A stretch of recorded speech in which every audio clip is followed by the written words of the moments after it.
What if I told you that the way you treat your own birthday reveals something about you that even your closest friends don't know? Think about it. Some people plan their birthdays for weeks, balloons, parties, the whole spectacle. But others? They treat it like a Tuesday. Just another sunrise. Just another sunset. No cake. No candles. No celebration at all. And here's the unsettling part.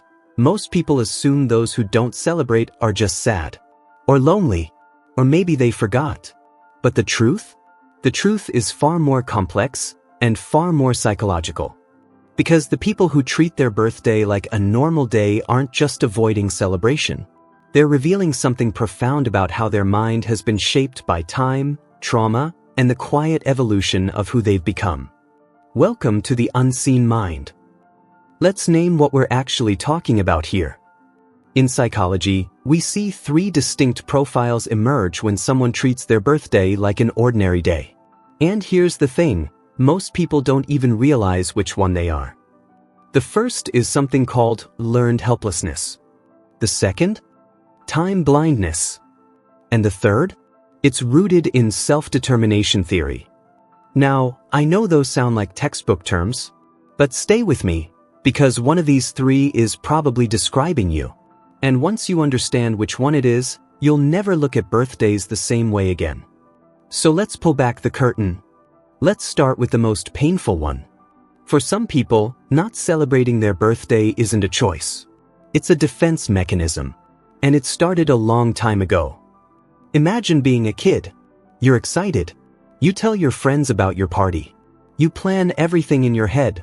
The games, the cake, the feeling of being surrounded by people who care about you.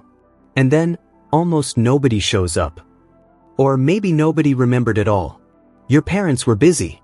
Your friends forgot. The day came and went, and the only thing that arrived was silence.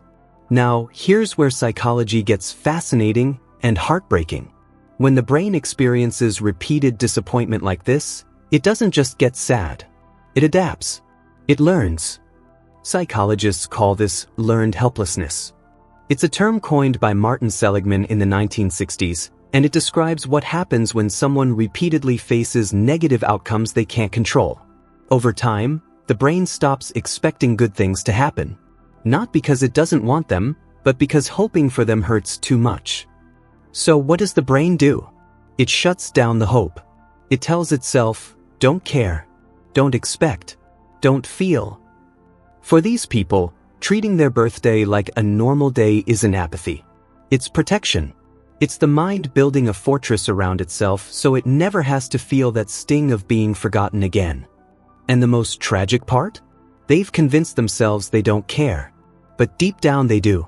They just learned that caring was dangerous. Now, let's look at the second group. And this one might surprise you. These people aren't sad. They're not avoiding anything. They're just overwhelmed. Picture this. You wake up. You have 3 deadlines. Your inbox is overflowing. Your family needs you. Your bills are due. And somewhere in the chaos, your birthday quietly arrives.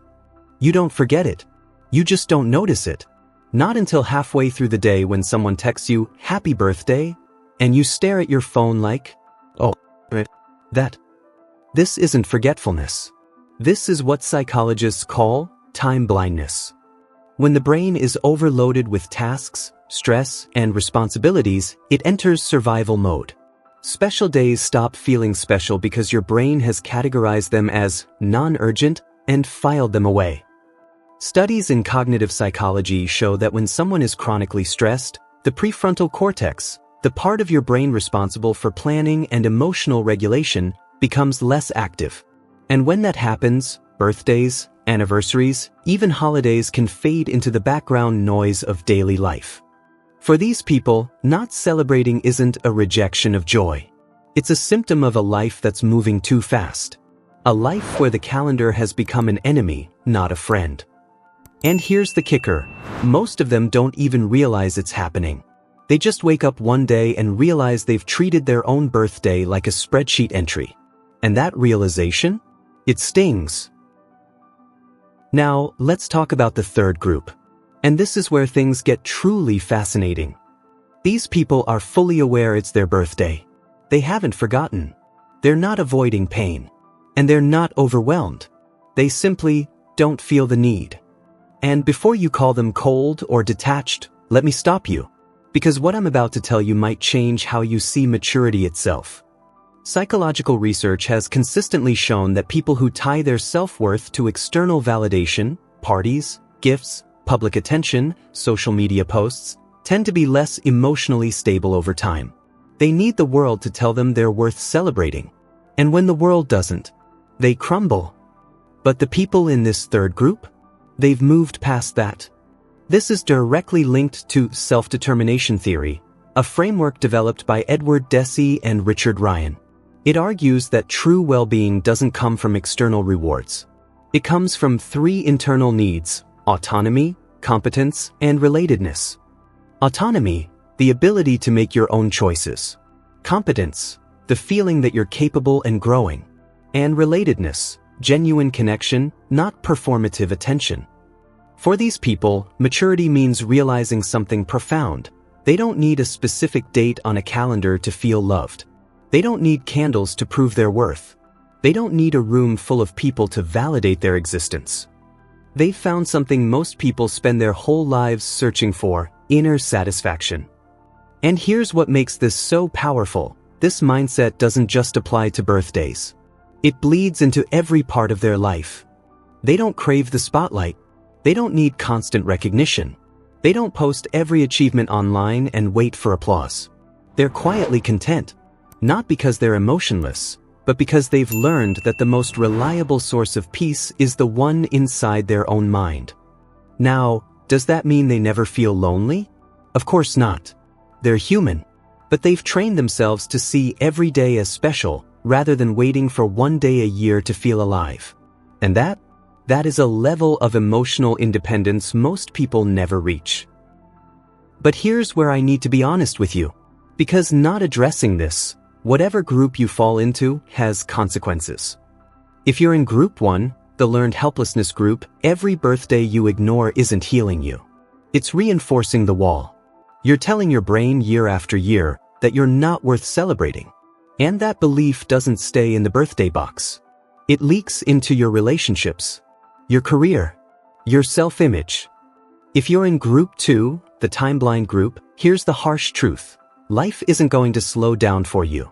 If you keep letting your own existence get squeezed out by your schedule, one day you'll look back and realize you were so busy surviving that you forgot to live.